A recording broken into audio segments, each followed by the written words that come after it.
नमस्कार, मैं पूजा गौर सावधान इंडिया यूपी फाइट्स बैक में आप सबका स्वागत करती हूँ।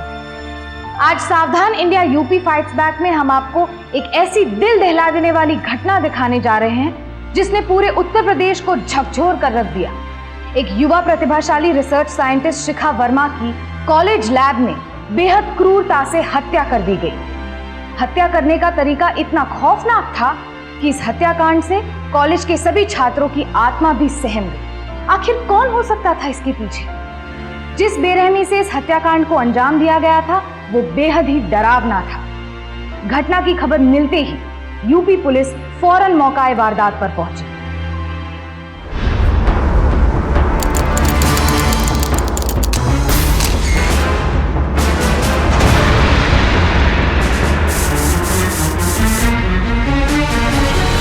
सर, इनकी बॉडी में किसी तेज धार वाले हथियार से बार बार वार किया गया है। मेरे ख्याल से किलर ने शायद सर्जिकल ब्लेड का यूज किया। किलर को इस लड़की के साथ कोई भयानक दुश्मनी थी या गुस्सा था? आपको क्या लगता है ये एग्जैक्टली किस वक्त हुआ हो? सर, लाश की हालत देखकर लगता है कि 12 से 15 घंटे पहले। फिलहाल हमने डीएनए और फिंगरप्रिंट ले लिए। कल तक इससे संबंधित सारी जानकारी मिल जाएगी।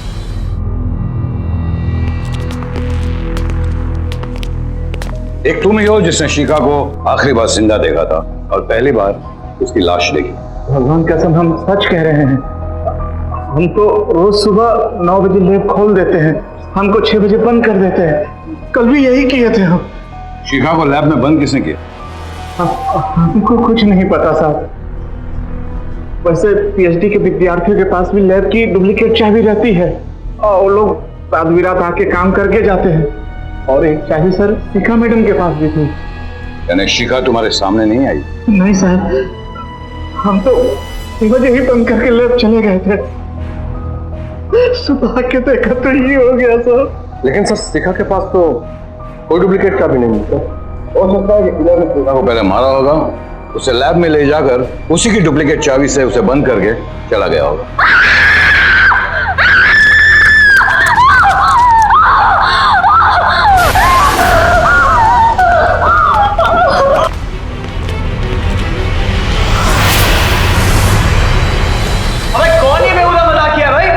हाथ पांव तोड़ के रख देंगे। मिस्टर, गर्मी कम। और आप मुझे बताएंगे आप हैं कौन? सर, हम यहाँ स्टूडेंट यूनियन के जनरल सेक्रेटरी हैं। ऐसे यानी शिखा मैडम आपको पढ़ाती? जी, बीएससी फर्स्ट ईयर के छात्र हैं हम लोग। शिखा मैडम के बारे में आप लोग हमें कुछ बता सकते हैं?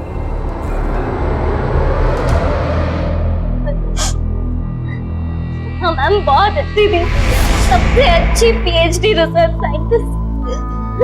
हमें तो वो अपनी छोटी बहन जैसे ही रखती थी। रोज सुबह 8 बजे वो हमारी एक्स्ट्रा क्लास लेने आती थी और आज जब वो हमारी क्लास लेने नहीं आई तो 8:30 बजे हमने उनके घर कॉल की तो उनकी माता जी ने बताया कि उसने कहा कि वो हॉस्टल में ही रुकने वाली है क्योंकि उन्हें लैब में काफी देर तक काम करना था। जब हमने उनके हॉस्टल जाके देखा तो और फिर आज सुबह लैब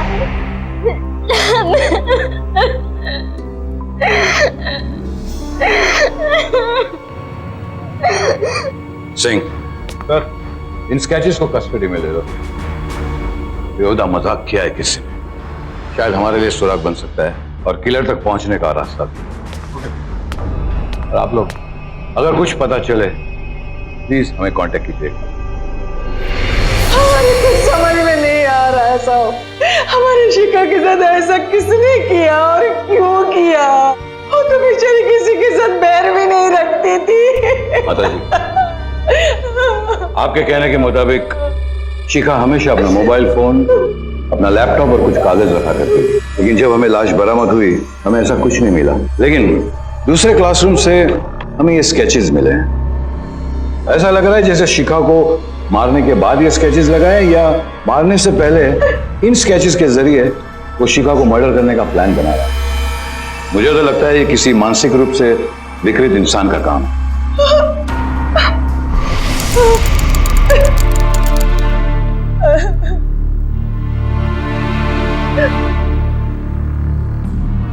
माता जी, सोचकर बताइए शिखा ने आपसे ऐसी कोई बात की थी जिससे वो हमेशा परेशान रहती? कभी कभी किसी का फोन आता था, पता नहीं कोई क्या बात करता था, तो वो बहुत परेशान हो जाती थी। एक बार तो वो इतनी परेशान हो गई, लगा वो अब भी रो देगी। तुमने वापस से फोन किया मुझे? क्या हुआ बेटा, ये परेशान क्यों हो? इस लड़के ने जान खा ली है हमारी। कौन है वो? माँ कोई बात नहीं है, आप क्यों चिंता कर रही हैं, हम संभाल लेंगे। सर, ये शिखा के मोबाइल का आइटमाइज बिल। आइटमाइज बिल के हिसाब से आखिरी कॉल 6:51 को आया, लेकिन कोरोना का रिपोर्ट ये कहता है कि हत्या 7 बजे हुई। मोबाइल कंपनी में बात करके पता किया है, ये नंबर राकेश चौबे के नाम से रजिस्टर्ड है। बिट्टू? बिट्टू? ये राकेश चौबे, वो किसी का नाम है बिट्टू। शिखा ने 1-2 बार मुझसे उसके बारे में बात की है। ये शिखा और बिट्टू के बीच में क्या संबंध? वो एक दूसरे को पसंद करते थे। शिखा एक गाजियाबाद के सेमिनार में गई थी, तभी उन दोनों की मुलाकात हुई थी। एक दूसरे को पसंद करते थे या फिर? बिट्टू हमारी शिखा से शादी करना चाहता था, वो भी जल्दी, लेकिन शिखा पहले अपनी रिसर्च पूरा करना चाहती थी।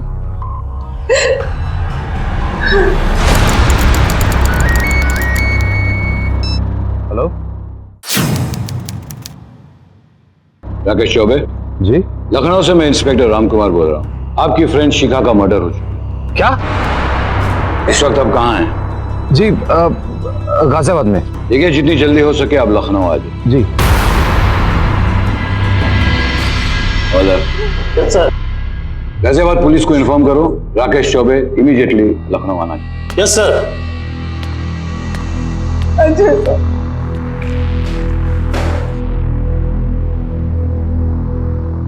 सिंह, लगता है ये मामला प्यार इश्क का है और इसमें कोई तीसरी व्यक्ति भी इन्वॉल्व है जिसकी वजह से ये सब हुआ है। मुझे लगता है सर, या तो बिट्टू ने या फिर फोन करने वाले आसिक ने, इन दोनों में किसी एक ने ये कांड किया हो सर।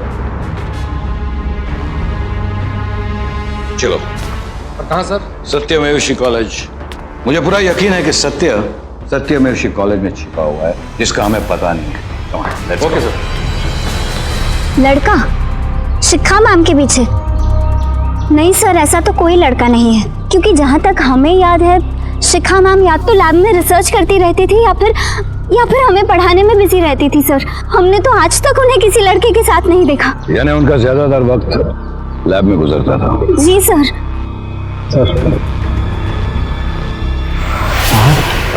शिखा मैडम तो ज्यादातर टाइम लैब में ही रहती थी और ऐसा कोई लड़का नहीं था जो उन्हें परेशान करता हो। शिखा मैडम तो बहुत शरीफ और भली थी। जितना पूछा जाए बस उतना जवाब दो, समझे? रखो इसको। ऐसा कोई लड़का जो शिखा से ज्यादा बातचीत करता था? साहब, लड़के तो वही थे जो उनके साथ पीएचडी की पढ़ाई करने आते थे, उनका ही लैब में आना जाना रहता था। ये लैब की डुप्लीकेट चाबी किन किन लड़कों के पास थी? वो सर, एक डुप्लीकेट चाबी मूर्ति सर के पास रहती थी। ये मूर्ति कौन है? सर हम आपको ले चलते हैं मूर्ति सर के पास।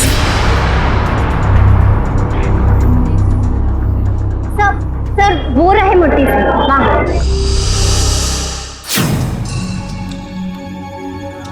वैसे मूर्ति, चंद सवाल पूछना चाहता हूँ आपसे। कल शाम को 5 बजे से लेकर रात के 8 बजे तक आप कहाँ थे? हम पिक्चर देखने गए। कहाँ पिक्चर देखने गए? सिनेमा हॉल में या हॉस्टल में? सिनेमा हॉल में। किसके साथ? अकेला गया था सर। हम कोई टिकट संभाल के नहीं रखा और हमारे पास सबूत भी नहीं है, बट हम देखने गया था। देखो सर, आप पे शक मत करो। अगर आपको कुछ ज्यादा पूछना है तो आप हमारे डीन और शिखा के गाइड रघुनाथ जी से मिले। वैसे भी शिखा ज्यादा टाइम उन्हीं के साथ रहता था। और सिंह,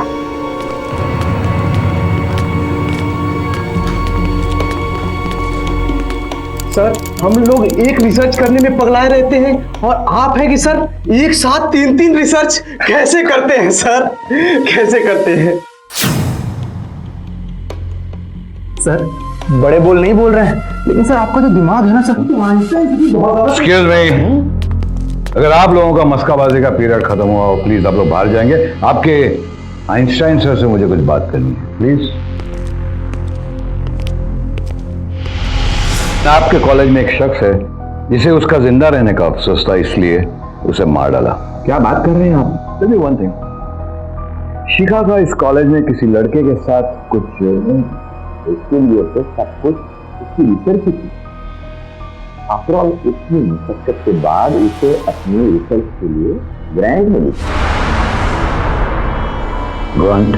सर बड़ी बड़ी रिसर्च में काफी खर्चा होता है और इस खर्चे को पूरा करने के लिए हम लोग सरकारी और गैर सरकारी संस्थाओं से पैसे की मदद लेते हैं। मैंने यूजीसी से शिखा को 50 लाख की ग्रांट दिलवाई थी ताकि वो अपना रिसर्च आराम से कर सके, और 20 लाख रुपए मशीनरी के लिए उसे अलग से मिले। एक्सक्यूज मी, ऐसी कोई ग्रांट पहले इस कॉलेज से मिली? जी, लेकिन इतनी बड़ी ग्रांट सत्यमेशी कॉलेज के इतिहास में किसी को नहीं मिली। 70 लाख का ग्रांट। शिखा आप कौन से विषय पर रिसर्च कर रही थी? शिखा ब्रेन ट्यूमर का इलाज ढूंढ रही थी और हमारे कॉलेज का एक और लड़का इसी रिसर्च पे काम कर रहा था, लेकिन ग्रांट सिर्फ शिखा को ही मिली। क्या नाम है उस लड़के का? मूर्ति। और जब उसकी ग्रांट रिजेक्ट हो गई तो वो बहुत अपसेट हो गया था। मूर्ति।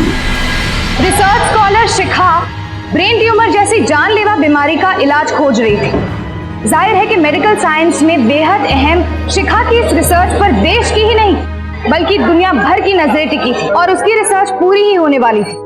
लेकिन इंस्पेक्टर राम कुमार को शिखा के गाइड और डीन रघुनाथ से मिली जानकारी के साथ इस केस में एक बड़ा मोड़ आ गया। पुलिस को शक हुआ कि हो न हो उसकी हत्या का संबंध इस महत्वपूर्ण रिसर्च और उसके लिए मिली ग्रांट की भारी रकम से है। इसीलिए पुलिस की शक की सुई कैंपस के ही एक रिसर्चर मूर्ति की ओर घूम गई, जो इस ग्रांट की रकम को पाने में नाकाम रहा था। अब तक जितने बयान लिए हैं हमने, उससे पता चला है कि शिखा का कॉलेज में किसी लड़के के साथ कोई इश्क का चक्कर नहीं। उसे परेशानी थी एक आदमी से, मूर्ति, और वो भी प्यार वाला चक्कर नहीं था।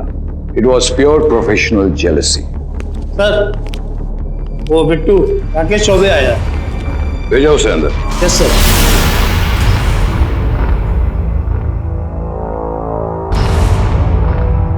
राकेश चौबे, शिखा को आखिरी कॉल तुम्हारा गया था 6:51। अब सच सच बताओ। सर मैंने उस दिन उससे फोन किया था। हेलो बिट्टू, तुम समझने की कोशिश करो। शिखा मैं क्या समझने की कोशिश करूं?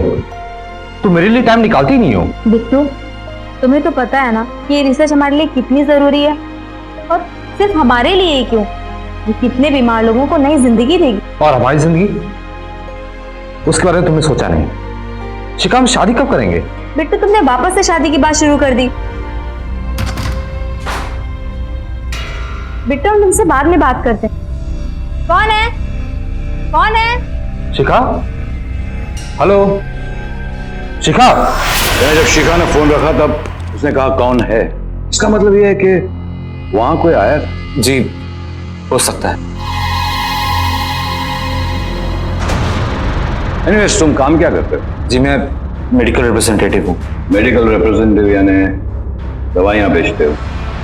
और शिखा दवाई बनाकर बहुत बड़ी साइंटिस्ट बनना चाहती थी। इसका मतलब यह कि शिखा के मुकाबले में तुम पद और कमाई में कम थे। सर प्यार करने वाले ये सब छोटा बड़ा नहीं देखते। तो शादी की इतनी जल्दबाजी क्यों? सर हम लोग 30 साल के हो गए थे, शादी करना जरूरी था।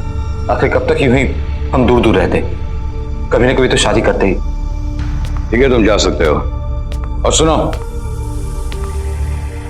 लखनऊ छोड़कर तुम कहीं नहीं जाओगे। जी।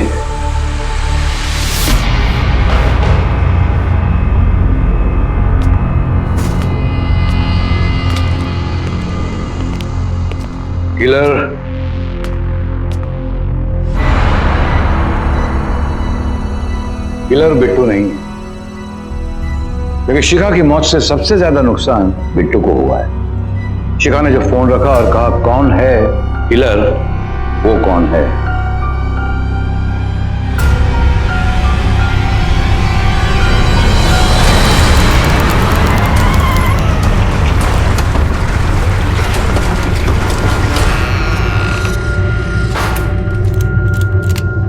रामधारी जी, आप अपना दिमाग इस चाबी की तरफ घुमाइए और बताइए कि जिस दिन शिखा मैडम की हत्या हुई थी उसके शाम के 7 बजे से लेकर रात को यहाँ कौन कौन आया था? ऐसा कोई आदमी जो यहाँ आने पर किसी को शक ना हो। हाँ में तो वैसे गिने चुने लोग ही आते हैं, अपने रघुनाथ जी और बाकी ये पीएचडी वाले विद्यार्थी लोगों का ही आना जाना रहता है। एक बात बताइए मुझे, शिखा मैडम जो काम लैब में करती थी वो अपने साथ घर ले जाती थी?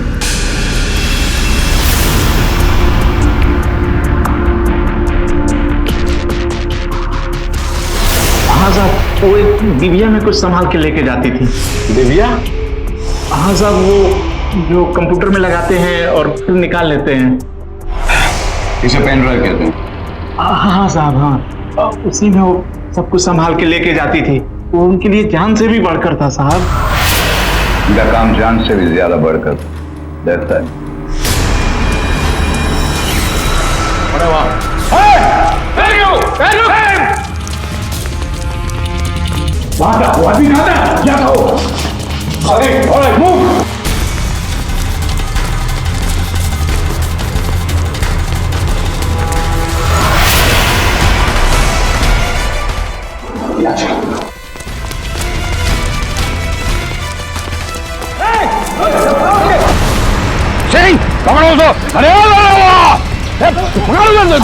रुको बे रुको, कहाँ भागे चले जा रहे हो? कौन है तू? लीजिए सर, हमने आपके मुजरिम को पकड़ लिया। तू कहाँ भाग रहा था तू? सर हम तो जब देख गए थे कि शिखा का वो रिसर्च का प्रोग्रेस कहाँ तक हुआ है। देखने आए थे कि चुराने आए थे? हाँ नहीं सर, हमारे पास उससे अच्छा रिसर्च है। अच्छा, हमने तो सोचा था कि शिखा मर गई है तो उसका रिसर्च का फंडिंग हमको मिल जाता। मिलेगा, फंडिंग से ज्यादा फंडिंग तुझे मिलेगा। सिंह, ले जाओ थाने उसे, ले जाओ उसे। Thank you sir. Shikha madam के कातिल को पकड़ने में हम आपकी पूरी मदद करेंगे। और तो और, हमने अपने कई लड़कों को इसी काम पे लगा रखा है। तुम्हें किसी पर शक है? शक तो हमें हर उस इंसान पे है जो शिखा मैडम के साथ रिसर्च पे काम कर रहा था। सबके सब जलते थे साले।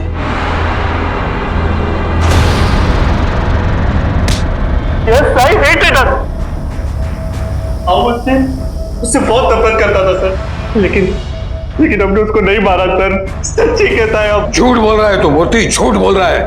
तुम शिखा से जलते थे क्योंकि उसकी वजह से तुम्हें ग्रांट नहीं मिली। और नंबर 2, लैब की डुप्लीकेट चाबी तुम्हारे पास थी और सर्जिकल ब्लेड का उपयोग किस तरह से किया जाता है तुम अच्छी तरह से जानते हो मूर्ति, अच्छी तरह से। सारे कारण है तुम्हारे पास और हालात तुम्हारे खिलाफ है। हाँ सर, हाँ।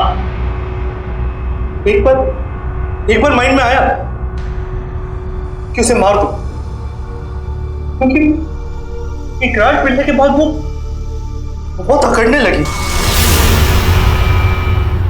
देखो शिखा, ये लैब सबके लिए, तो अब हटो यहाँ से और हमको काम करने दो। मोती, हम कुछ काम कर रहे हैं, तुम्हें दिख रहा है ना? प्लीज हमें डिस्टर्ब मत करो, हम बहुत जरूरी काम कर रहे हैं। अच्छा, तो अब तुम्हारा काम इम्पोर्टेंट और हमारा बेकार। मोती प्लीज शट अप। सर, मैं सच्ची बोल रहा हूँ सर। मर्डर वाले दिन शाम को मैं लैब में नहीं गया था सर, नहीं गया था। लेकिन तुमने कहा था कि तुम कोई फिल्म देखने गए थे, लेकिन तुम्हारे पास फिल्म की टिकट नहीं थी। सर अब गंदी वाली एडल्ट फिल्म देखने गए थे सर, और सबके सामने आपको कैसे बता दें? तुमने शिखा को मारा है और उसे मारने के बाद उसका मोबाइल फोन, उसका लैपटॉप, उसके कागज सब लेकर भाग कर, और खास कर वो पेन ड्राइव जिसमें उसका रिसर्च था वो लेकर तुम भाग गए। नहीं सर, नहीं। अरे हम ऐसा क्यों करेगा सर? हम ऐसा कर ही नहीं सकता। अरे सर, हमें तो उसकी रिसर्च पर बिलीव तक नहीं था। अच्छा, फायदा किसे था? उसके रिसर्च पर फायदा किसको था? Only 1% sir. उसके research guide Raghunath ji. What? हाँ सर, रघुनाथ जी का तो पुराना आदत है दूसरों के काम का क्रेडिट लेना। अगर आपको विश्वास नहीं होता ना सर, आप किसी से भी पूछ लीजिए। Raghunath ji, Singh, come with me. Raghunath के बारे में और जानकारी जुटाने के लिए इंस्पेक्टर राम कुमार ने कॉलेज के पीएचडी स्टूडेंट्स के साथ पूछताछ शुरू की, जिसके बाद यह साफ हो गया कि इससे पहले भी रघुनाथ कई रिसर्चर्स की रिसर्च को अपने नाम पर छपवा चुके थे। इस साल रघुनाथ रिटायर होने वाले थे और शिखा की रिसर्च से मिलने वाले करोड़ों रुपए उनकी बाकी की जिंदगी को ऐशो आराम की जिंदगी बना सकते थे। इंस्पेक्टर राम कुमार का यही अंदाजा रघुनाथ के लिए शक की वजह बन गया। सिंह,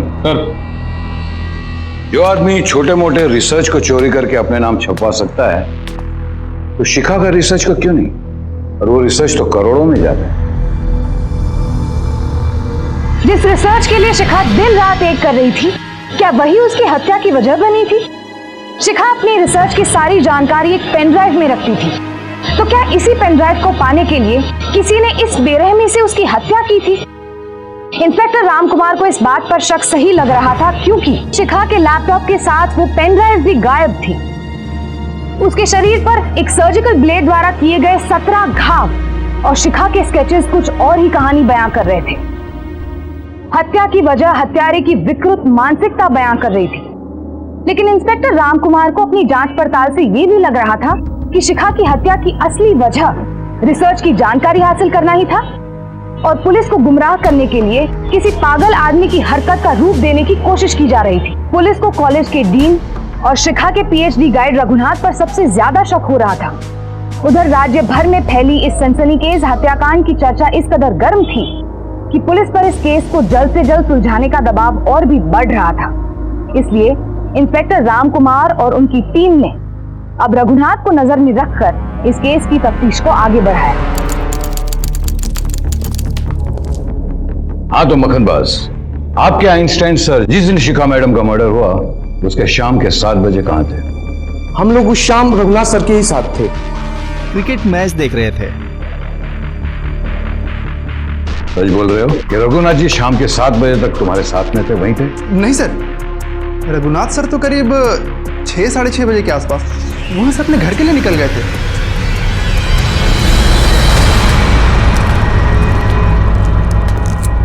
सिंह सर, रघुनाथ जी शाम के 6:30 बजे तक स्टूडेंट्स के साथ थे और शिखा का मर्डर 7 बजे हुआ। रघुनाथ जी पे शक तो बनता है, लेकिन कोई ठोस सबूत नहीं है।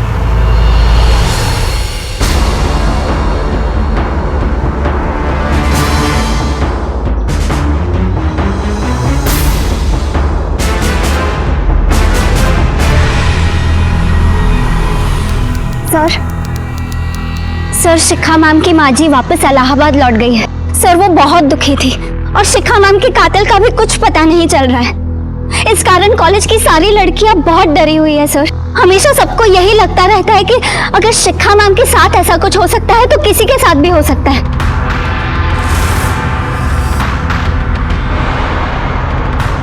ये आपके रघुनाथ सर हिंदी गर्मजोशी से किससे मिल रहे हैं? सर, वो बहुत बड़ी फार्मास्यूटिकल कंपनी के सीईओ है। यानी इस तरह की कंपनी शिखा की रिसर्च को खरीद सकती थी? हाँ सर, बिल्कुल। देखिए मैडम, आपके कॉलेज की लड़कियों को समझाइए डरने की जरूरत नहीं है। शिखा मैम का किलर बहुत जल्द पकड़ा जाएगा। कम से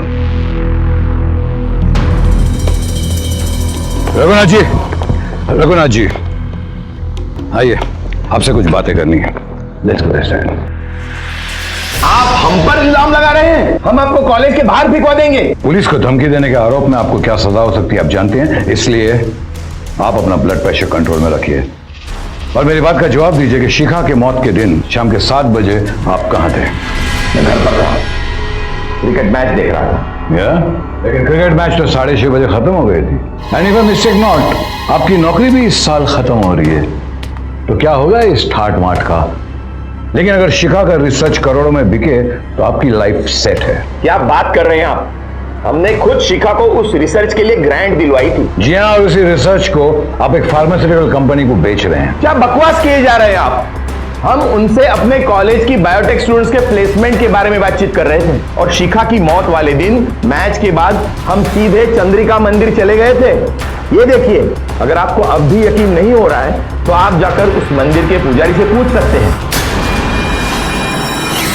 जांच के दौरान इस बात का सामने आना कि हत्या के वक्त रघुनाथ कहीं और ही थे, पुलिस के लिए एक और गुत्थी बन गई। पुलिस को जांच में ये पता चला कि डीन रघुनाथ शिखा की हत्या के वक्त चंद्रिका देवी मंदिर में थे। तो क्या रघुनाथ ने किसी और के जरिए शिखा की हत्या को अंजाम दिया था? क्या उसकी हत्या करवाई गई थी, या सचमुच शिखा का हत्यारा कोई और ही था? इतनी जांच पड़ताल के बाद भी पुलिस किसी भी नतीजे तक नहीं पहुंची थी। पुलिस के हाथ कोई पुख्ता सुराग नहीं लगा था, लेकिन कॉलेज के सभी प्रोफेसर और छात्र दहशत में थे। इसी दौरान शिखा की स्टूडेंट सुरभि के हाथ कुछ ऐसा लगा जो इस केस के लिए सबसे अहम कड़ी साबित होने जा रहा था।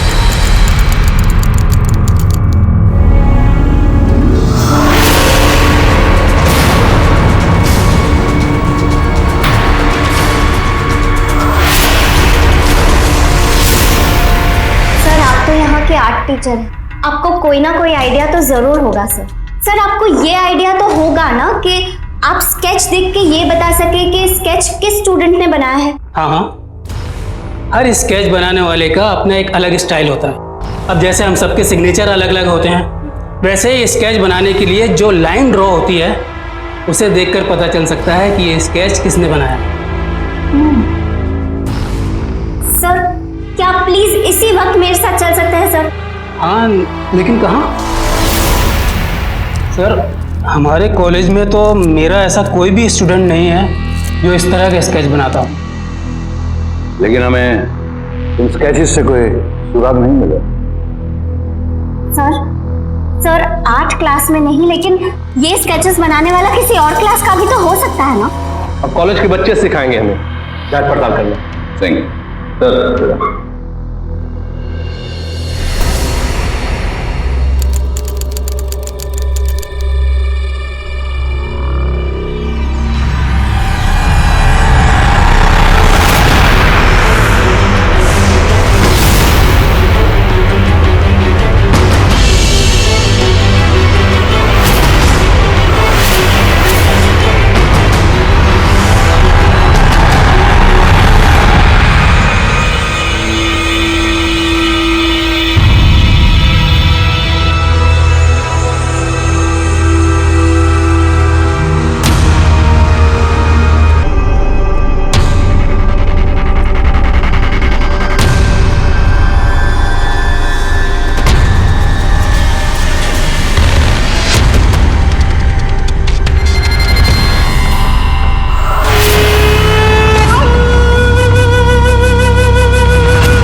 ये आपका शक है, कोई सबूत नहीं है। हमें खुद समझ में नहीं आ रहा है सर। आदित्य हमारा सबसे अच्छा दोस्त है, उसने शिखा मैम के साथ ऐसे कैसे किया हमें खुद समझ में नहीं आ रहा सर। लेकिन आप मेरा यकीन कीजिए, वो स्केचेस जो हमें क्लासरूम में मिले थे वो आदित्य ने ही बनाए थे सर। और ये स्केचेस देखिए, ये स्केचेस ये भी आदित्य ने ही बनाए, हमें उसकी क्लास नोटबुक से मिले सर। ये देखिए मैडम, मेरी बात सुनिए, आप पढ़ाई पे ध्यान दीजिए और पुलिस को अपना काम करने दीजिए। सर लेकिन आप मेरी बात देखो सुरभि, ये सब चीजें यहाँ रख कर जाओ, देखते हैं कुछ हो सकता है।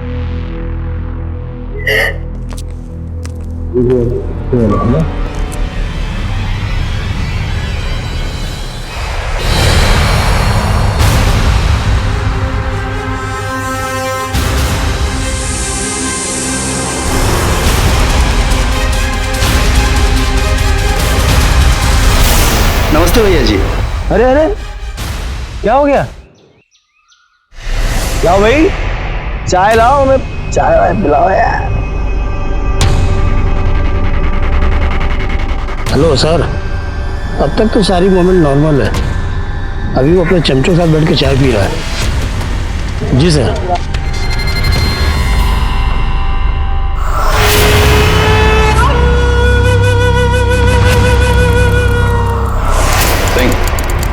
जी सर। ये नंबर्स देख रहे हो? सत्यमेवशी कॉलेज के रजिस्टर्ड नंबर्स है और इसी नंबर से शिखा को बार बार फोन जाते थे, इसी नंबर से। Let's go. Okay sir. ये नंबर कॉलेज के स्पीच चुका है और हमें लगा कि कॉलेज का कोई स्टाफ शिखा को इस नंबर से फोन कर रहा है, इसलिए इन नंबर्स पे हमने ज्यादा ध्यान नहीं दिया। लेकिन लगता है कि अब मामला सुलझता हुआ दिखाई दे रहा है। अक्सर रात के 8 बजे यहाँ से कौन फोन करता है? हाँ सर, वो हमारे छात्र संघ के नेता है ना, आदित्य भैया, उनका टाइम फिक्स था, वही आते थे इस टाइम पे यहाँ पे। हम रजिस्टर में सारी एंट्री नोट करके रखे हैं, ये लीजिए देख लीजिए। लेकिन सर, जब से शिखा मैडम का मर्डर हुआ है उस दिन से वो नहीं आते हैं यहाँ पे फोन करने के लिए। सर, शिखा के मोबाइल पे इस नंबर से जिस टाइम फोन आया वो टाइम और रजिस्टर का टाइम आपस में मैच हो रहा है सर। इसका मतलब यह है कि छात्र नेताजी ही शिखा को परेशान कर रहा है। मतलब बिट्टू नहीं, आदित्य ही वो लड़का था जिसके बारे में शिखा की मां ने बताया था। लेकिन आदित्य के खिलाफ हमें पक्के सबूत इकट्ठे करने पड़ेंगे, क्योंकि शिखा उन लड़कियों में से नहीं थी जो आदित्य की इस हरकत को सहन कर सके। कोई ना कोई सबूत तो मिलेगा हमें। और तुम अपनी जुबान पे ताला लगा कर रखना, समझे?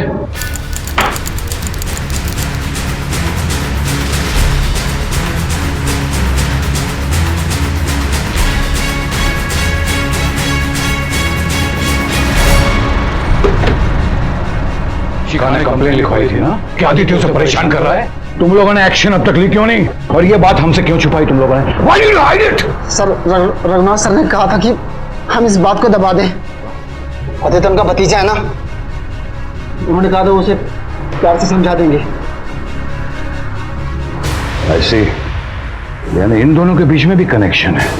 लेकिन सर, रघुनाथ से बात करके देख चुके हैं। नहीं सिंह, अब बातों से नहीं लातों से काम लेंगे। Let's go. तलाशी लो, जल्दी तलाशी लो।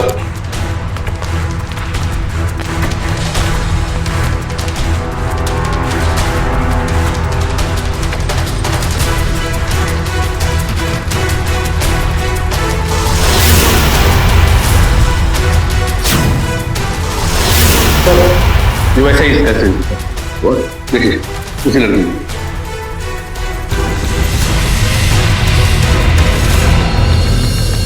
क्या हो रहा है सर? हाँ, ये तुम हमें बताओगे क्या हो रहा है और क्या हुआ था? चलो इसे यहाँ से। ऐसे कैसे ले चलो? ऐसे कैसे ले चलो? अरे छोड़ो यार, क्या कर रहे हो? चल बे।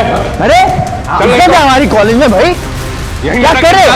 अरे ठहरे, क्या कर रहे हैं आप लोग? देखिए, आपकी ये दादागिरी हमारे कैंपस में नहीं चलेगी। ये दादागिरी नहीं है, पुलिसगिरी है। इसे भी अंदर ले लो। अरे ये क्या कर रहे हैं? अरे छोड़ो मुझे, मैंने क्या किया? छोड़ो मुझे।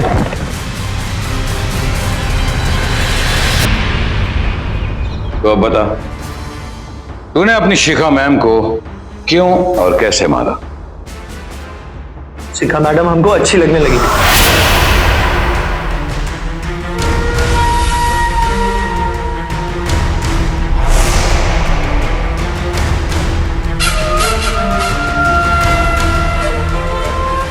और यही बात जब हमने उनको जाके बताई तो उन्होंने हमको मना कर दिया। हमको मना कर दिया उन्होंने।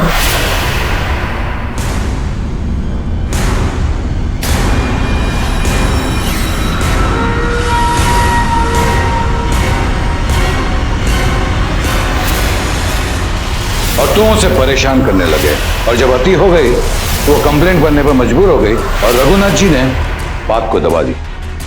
हमने दबा दी थी क्योंकि हम बात को आगे नहीं बढ़ाना चाहते थे।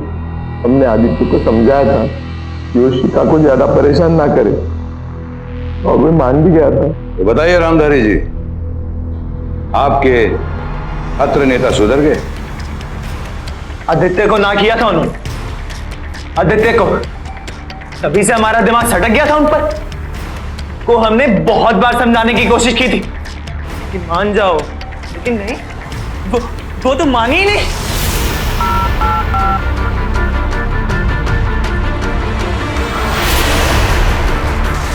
और उस रात जब शिखा मैडम लैब में अकेले काम कर रही थी।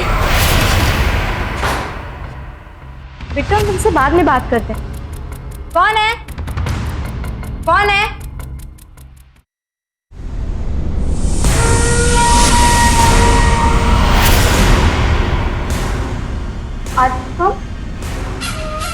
हमें मना किया? क्या कमी थी हमें जो तुमने हमें मना किया? हाँ? क्या कमी थी? क्या कमी? क्या कर रहे हो? बोलो। नहीं छोड़।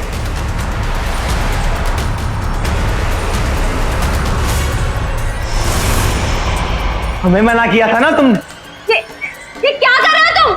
आज नहीं छोड़ेंगे, हमें मना किया था। आदित्य क्या कर रहे हो तुम? आज तुम्हें जवाब देना पड़ेगा।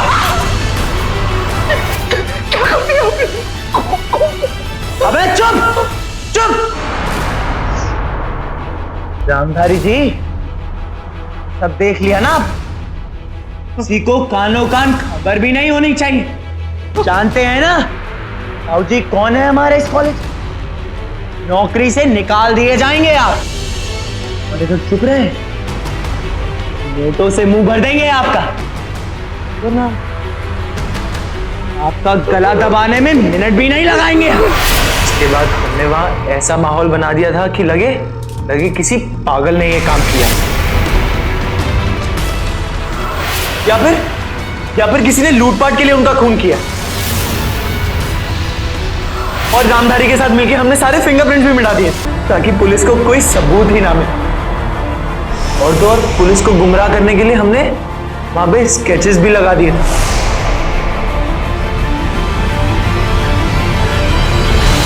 शायद तुम पुलिस को गुमराह करने में कामयाब हो गए थे, लेकिन सुरभि की मदद से हमारी जांच सही रास्ते पे आ गई। आज तक किसी ने आदित्य को मना नहीं किया था, और हाँ भी नहीं कहेगी, क्योंकि जिंदगी भर तुम जेल में सड़ते रहोगे। आदित्य की मानसिक विकृति और हैवानियत ने एक निर्दोष प्रतिभाशाली महिला रिसर्चर की बेरहमी से जान ले ली। शिखा की हत्या किसने की थी, इस बात का जवाब मिल चुका था, पर इन सवालों का जवाब किसी के पास नहीं था कि आखिर शिखा का दोष क्या था। सिर्फ इतना कि वो एक स्वाभिमानी महिला थी। क्या उसे सिर्फ इस बात की सजा मिली थी कि उसने आदित्य को इनकार किया था, या सिर्फ इस बात की सजा मिली कि उसने आदित्य की बदतमीजियों की शिकायत कॉलेज प्रशासन से की थी। अपनी विकृत सोच के चलते समाज में आदित्य जैसे कुछ लोग किसी भी महिला को क्या इतना भी हक नहीं देना चाहते कि वो उन्हें ना कह सके। इसके लिए वो सोच भी जिम्मेदार है जो ये कहती है कि किसी भी महिला की खामोशी या ना का मतलब हाँ होता है। अब वक्त आ गया है कि वो सभी लोग ये समझ लें कि एक महिला की ना का मतलब सिर्फ ना होता है और उसे इस बात का पूरा हक है। अदालत ने इसे rare of the rare case मानते हुए आदित्य को आईपीसी की धारा 302 के तहत उम्र कैद और फांसी की सजा सुनाई और रामधारी को इस हत्या में अपराधी का साथ देने के जुर्म में आईपीसी की धारा 307 के तहत 10 साल की और सबूत को नष्ट करने के जुर्म में आईपीसी की धारा 201 के तहत 7 साल यानी कि कुल 17 साल की सजा सुनाई। दरअसल सबसे बड़ी गलती कॉलेज के डीन रघुनाथ की थी। अगर उन्होंने शिखा की शिकायत को गंभीरता से लिया होता तो आज शिखा का ये अंजाम नहीं हुआ होता। नेशनल क्राइम रिकॉर्ड्स ब्यूरो के आंकड़ों के अनुसार साल 2010 में देश भर में औरतों के खिलाफ होने वाले अपराधों की संख्या 2,13,585 थी, जिसमें से 20,169 मामले उत्तर प्रदेश महिला अपराध के थे, जो कि देश भर में लगभग उच्चतम थे। आज के लिए बस इतना ही। कल फिर मिलेंगे जुर्म से जंग की ऐसी ही बेमिसाल कहानी के साथ।